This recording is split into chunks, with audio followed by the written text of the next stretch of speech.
Hey folks, Matt from artoftheimage.com. These are the contenders here. We've got the Sony RX100 Mark IV and the Canon G7X Mark II. Both very small cameras. As you can see, they fit in the palm of my hands. The side-by-side here, as you can see, the RX100 is just a tad smaller. It's a little bit less long here in body length, as you can see when I stand them side by side, and then it's not quite as tall on the body here, so and probably actually not quite as thick. But in real world terms, they're both very small. They're both pocketable cameras. The RX100 slightly more so, but here's the rub. Even though the RX100 is a little bit smaller, I actually prefer the size of the G7X Mark II. I think it fits better in my hand. It's got a much better hand grip. The RX100 doesn't have anything on the body there. This little new rubber grip on the G7X Mark II is fantastic. I love how it fits in the hand. It gives your finger something to grab, and it just feels comfortable. It's a nice rubber tactile feel. I like the controls on the G7X Mark II better. The RX100 is a little too recessed for my liking, and the G7Xs are easier to access and just better tactile feel. The G7X Mark II also, the fit and finish seems better. Not that the RX100 Mark IV is bad, but if I'm looking at both of them and thinking which one seems better built, higher quality, I'm going to give the nod to the Canon G7X Mark II. And, you know, you guys know in the past, I don't hesitate to, I've knocked Canon in the past for fit and finish. Not the case with this, with the G7X Mark II. It's a beautiful, beautifully made, very high quality camera.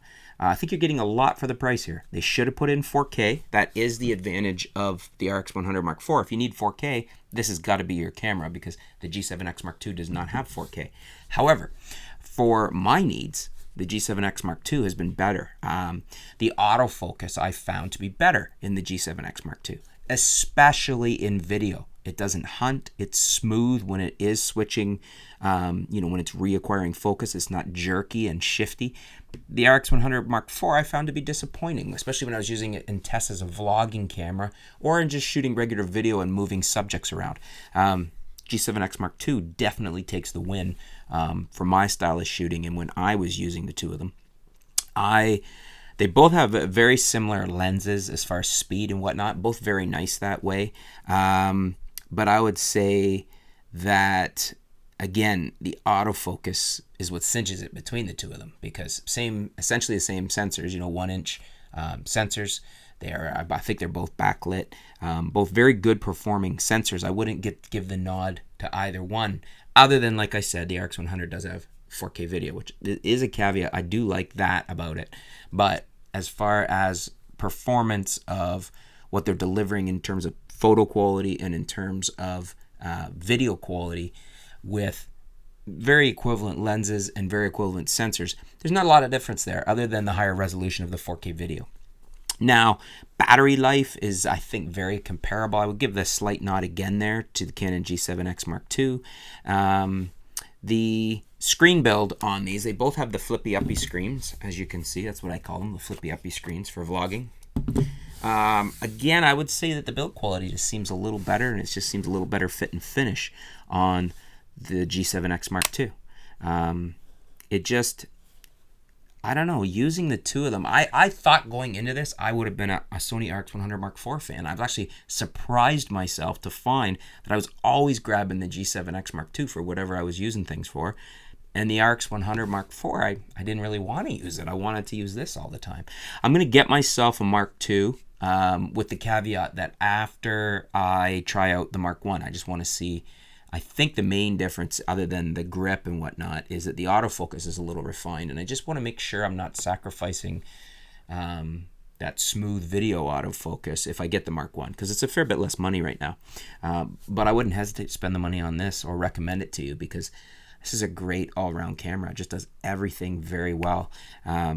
Better than the RX100 Mark IV in almost everything, in the sense of just the Canon works very well in auto. It makes all the decisions correctly, more so than the RX100 Mark IV. I understand why people like the RX100 Mark IV. And this is a very hands-on, real-world shooting review. This is not a techie tech comparison review. This is hands-on. Just really liked the Canon G7X Mark II better. Now, for those of you that have tried both cameras, maybe you have a different experience. Let me know in the comments below. Let me know what was different for you. Those of you that have tried both and mirror my experience, let me know if it was the exact same, if there's other things I haven't mentioned that you really found that you like better. Let's kind of flesh it out a bit, because a lot of people are looking at these two cameras, the RX100 Mark IV, the G7X Mark II. I should put the screen up if I'm going to show them both like that. As vlogging cameras, YouTube cameras, pocket cameras. I mean, these are two of the best high-end pocket cameras. They're both very pocketable. Let us know. Leave it in the comments below. Thanks for tuning in, folks. Stay tuned. We'll be back soon here at artoftheimage.com.